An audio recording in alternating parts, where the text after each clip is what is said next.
I'm tasing. Watch out. Ow! Watch out. Back up. Back up. Watch out.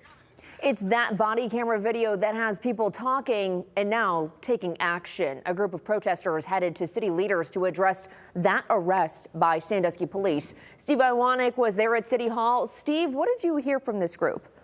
Well, this group is calling for change. Some of the protesters I spoke with are demanding accountability from the officers and even asking for further training and evaluations before responding to situations like this. I'm tasing. Watch out. Ow! Watch out. Back up. Back up.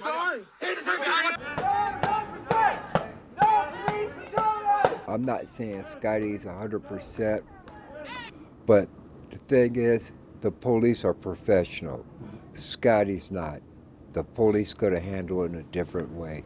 Brunel Scott's son, 28-year-old Scotty Scott, has been at the center of some controversial police body cam footage.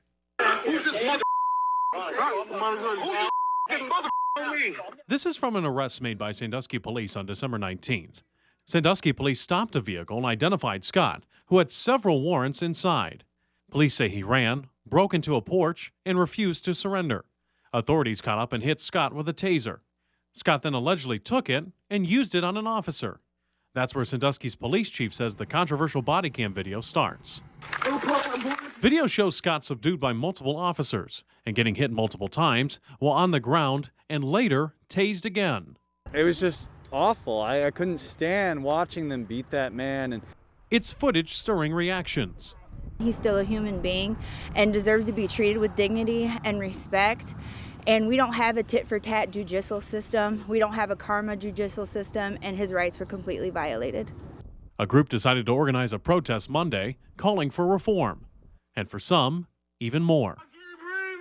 Not only do they need to be fired, they need to be tried for assault. They marched to the city commission meeting, one filled with emotion.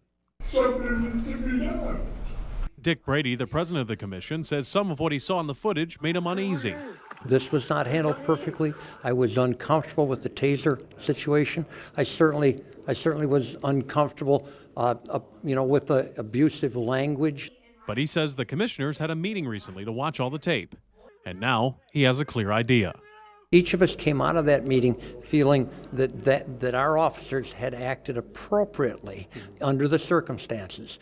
Sandusky police would not speak on camera but addressed the incident in a previous news conference, saying transparency was important to show what led up to the controversial moments.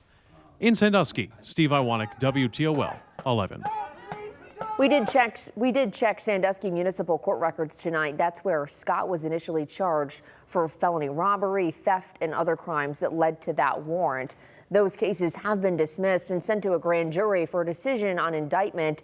It's unclear which charges Scott has been indicted on, but we'll check with Erie County Common Pleas Court as soon as those records are updated.